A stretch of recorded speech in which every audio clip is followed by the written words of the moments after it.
does it drive? It drives like...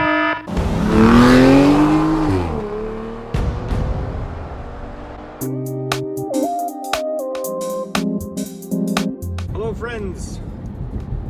We are going to look at a 2007 Toyota FJ Cruiser with 157,000 miles, 6-speed manual transmission. Car is silver,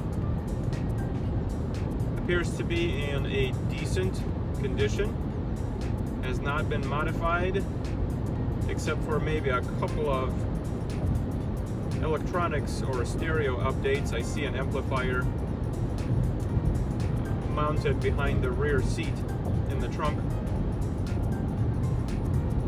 Now, the Carfax shows 4 previous owners, although sometimes it's the same owner that registers the vehicle when they move from state to state. Don't know the detailed history, but the car was initially sold in Massachusetts, then immediately moved down to Georgia. Then there were some safety inspections done again in Massachusetts and Georgia, so possibly a person's been commuting, maybe a snowbird from New England. And the car ended up in Nevada and California, and has been between those 2 states a couple times, according to the records and service records. Been serviced at a Toyota dealer. Has had clutch replaced at 30,000 miles, which was interesting. And most of the maintenance has been documented on the Carfax that was scheduled. However, no real detailed records after 100,000 miles. So why look at an old, ancient Toyota FJ Cruiser? The car is practically 14 years old, and most people won't look at it. Now, I find them rather attractive, even though I do not off-road my vehicles. There is no real place to off-road them here in northern Illinois. However, the car has charm. It has a soul, if you will. Most of the modern cars really don't. They're just sort of disposable pieces of plastic, and it's like an iPad or a computer on the wheels. Where Toyota FJ Cruiser still is one of the very last vehicles from that golden era where the Japanese manufacturing was top-notch, and it's becoming quite a legend. It's becoming a collectible item, a collector's item.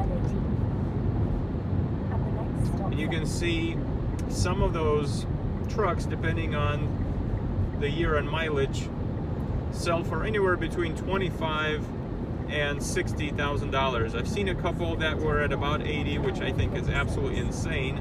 But those are showroom condition with less than 5,000 miles on them, and they literally look like they just rolled off the assembly line. So I can see where one would pay $45,000 for something like this, especially because they don't make them anymore, or at least they don't sell them on North American market.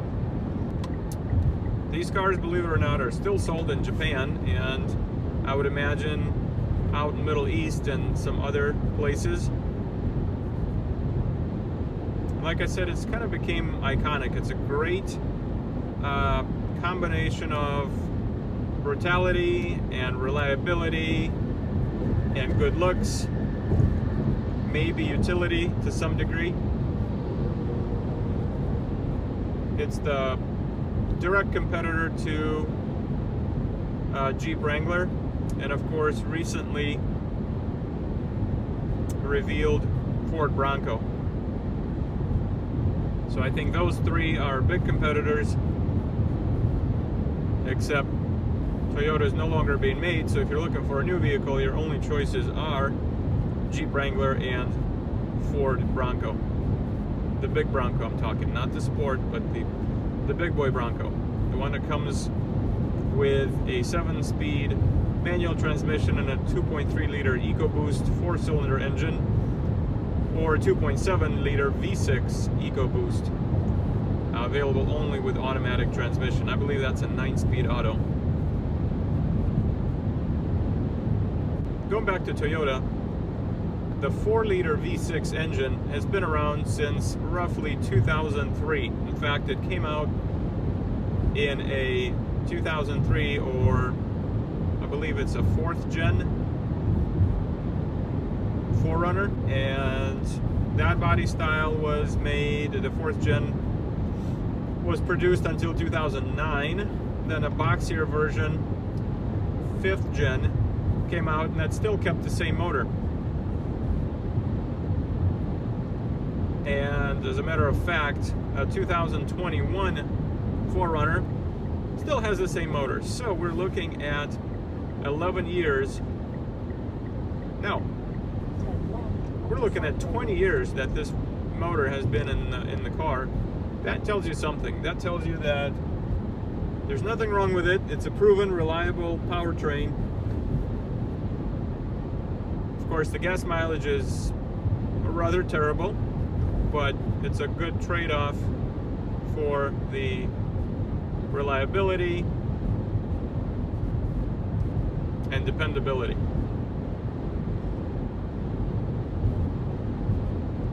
Unfortunately, 6-speed manual was only available in the 2nd generation Tacomas.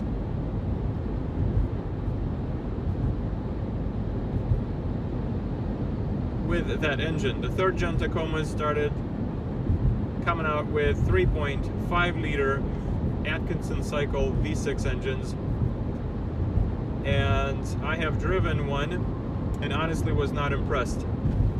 You really have to rev that engine out to get some performance out of it, to get the truck to move.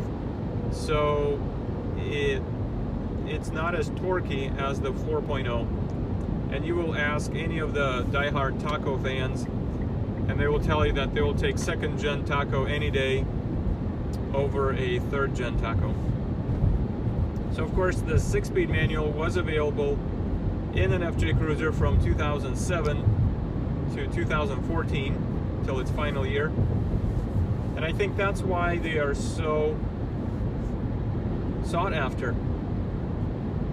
It looks like nothing else out there. It looks like a lunar rover, I swear. Some people find it ugly, which I wouldn't argue. From some angles, it's a pretty good looking truck. But again, it seems to have a soul. It seems to have a character. By the way it looks, the way it drives, the way it feels, the way it sounds. And that's what I'm looking for. Would like to put that in my garage.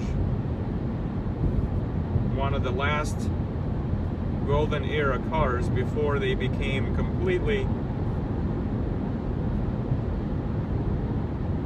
electronic, with large screens and high gloss piano black trim inside.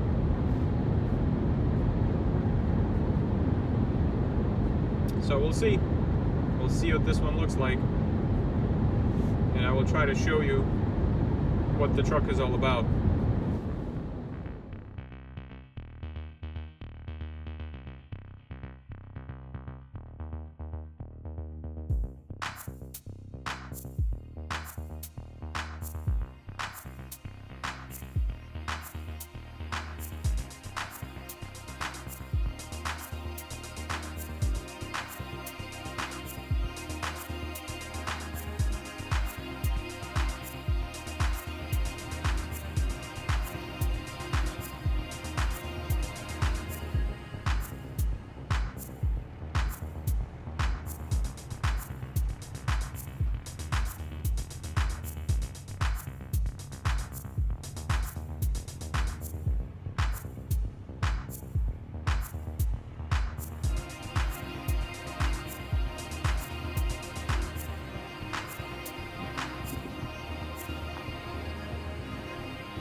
how does it drive? It drives like shit. Look at this. I can do this with the wheel and still drive straight. The hood, I don't know if you can see this, but it's bouncing. So, terrible drive. I think the suspension needs a lot of work. It's noisy. It's just, I'm a bit disappointed, to be honest with you.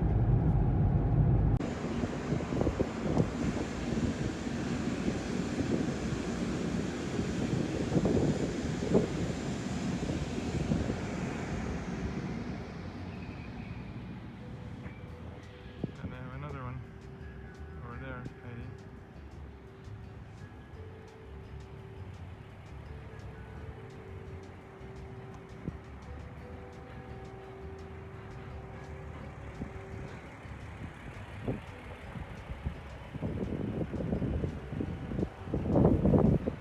So the one on the right is automatic and it's sold. It's got a couple 2 or 3 inch lift kit. The one on the left is the one with the manual and looking a little bit more tired. Oh well.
I like